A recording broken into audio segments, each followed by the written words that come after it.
কে বলে বলুন তো, এই কাজটা আমার আর ওই কাজটা তোমার?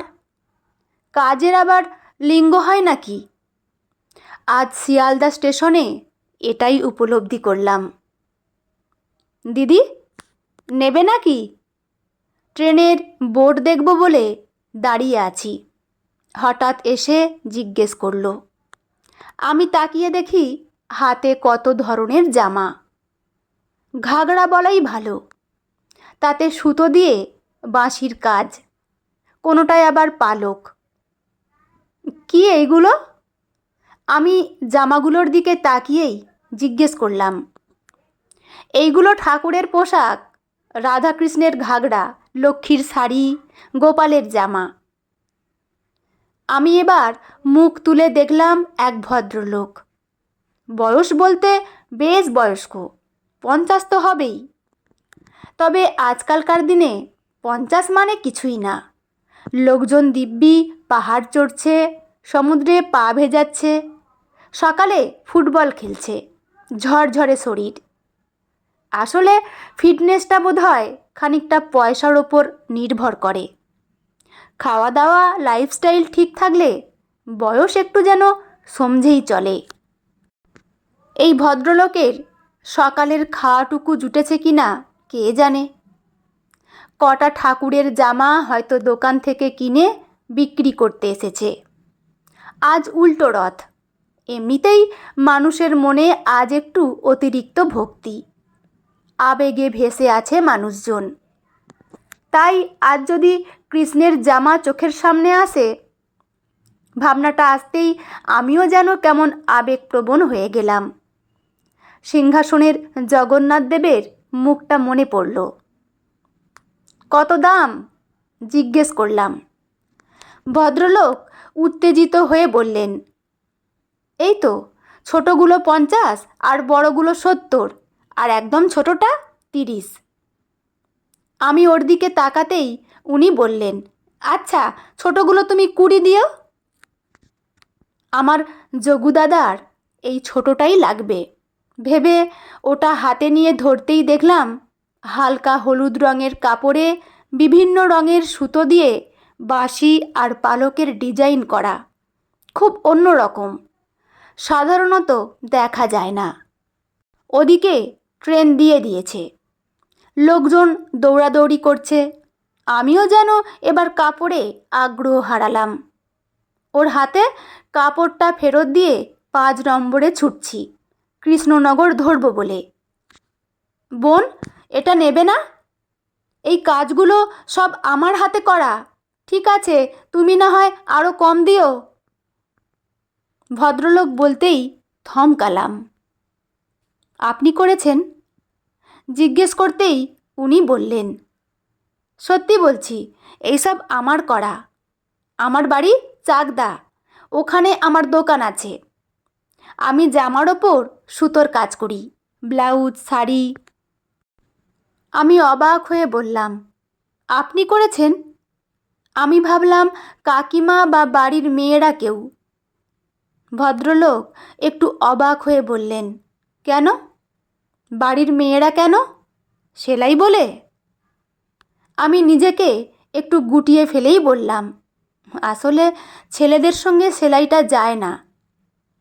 ভদ্রলোক আমার হাত থেকে কাপড়গুলো নিয়ে বললেন, এই জন্যই আমি দাঁড়াতে পারলাম না, সমাজ দাঁড়াতে দিল না। আমি ছোট থেকেই মায়ের ব্লাউজের বোতাম, বাবার শার্টের বোতাম কিছু ছিঁড়ে গেলে সেটা সুতো দিয়ে জুড়ে দিতাম।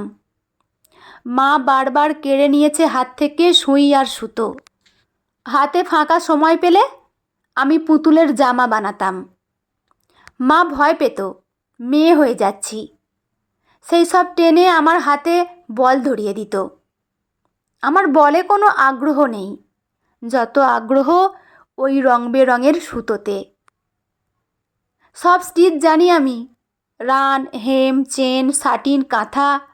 নাম বলতে থাকলেন ভদ্রলোক। মনে হচ্ছিল সুতোর সঙ্গে ওর আলাপ আজকের নয়, বহু বছরের। আমি চুপ করে শুনছিলাম। কত অদ্ভুত! একটা মানুষ নিজের ভালোবাসার কাজটার কথা বলতে বলতে ঠিক যেভাবে উজ্জ্বল হয়ে ওঠে, ওর মুখটাও তেমন ঝলমল করছিল। আমি জিজ্ঞেস করলাম, বাড়িতে এখন আর কেউ কিছু বলে না? ভদ্রলোক একটু হেসে বললেন, এখন এখন আর বলবে কেন? এখন এই সেলাই করেই সংসার চলে। ছেলে পড়ছে, বউয়ের চাহিদা মিটছে। পুজোর আগে তো দোকানে রাত জেগে কাজ করতে হয়। তখন আর কেউ বলে না এটা মেয়েদের কাজ। তখন শুধু বলে আর কতগুলো অর্ডার বাকি। কথাটা শুনে নিজের অজান্তেই হেসে ফেললাম। সত্যিই তো, সংসারে যখন টাকা আসে তখন কাজের আর কোনো লিঙ্গ থাকে না। আমরাই শুধু কাজগুলোকে ভাগ করে রেখেছি।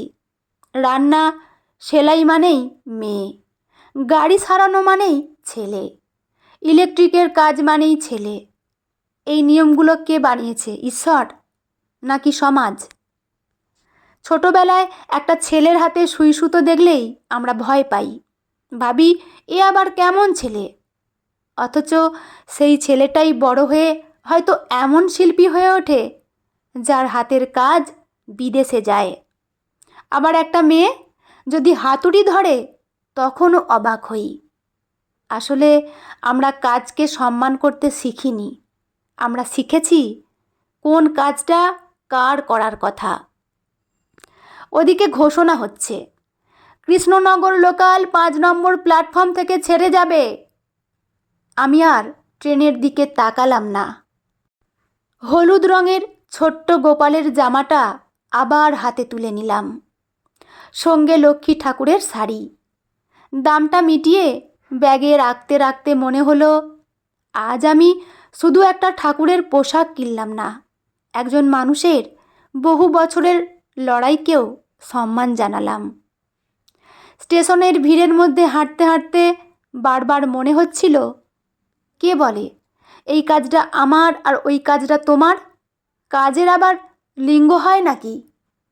কাজের একটা মাত্র পরিচয়, যে কাজ সৎ, যে কাজ ভালোবাসা দিয়ে করা হয়, সেই কাজই সবচেয়ে সুন্দর। আপনার নাম্বারটা দেবেন? আমি বলতেই উনি খুশি হয়ে কত কিছু বললেন। ফোন করো, এবছর জামদানির ওপর সুতোর কাজ করেছি, একরঙা শিফনের ওপর সুতোর কাজ করেছি, আবার কটন, তসর, লিনেন, জামদানি সবেতেই নতুন নতুন ডিজাইন করেছি। পুজোর আগে অনেকগুলো নতুন কালেকশন আসবে, দেখে যেও। আমি দেখলাম উনি খুব খুশি। রং বেরঙের সুতোর মতোই ওনার চোখগুলো রঙিন। এই কাজ শুধু টাকার জন্য উনি করেন না, এটা ওনার স্বপ্ন। বুঝলাম, রং বেরঙের সুতোগুলো শুধু কাপড়েই নকশা আঁকছে না, মানুষটার ভবিষ্যতও বুনে চলেছে। হয়তো আগামী পুজোয় আরও কত শাড়ির আঁচলে, কত জামদানির ভাঁজে ওর রঙিন স্বপ্নগুলোই সুতো হয়ে ফুটে উঠবে।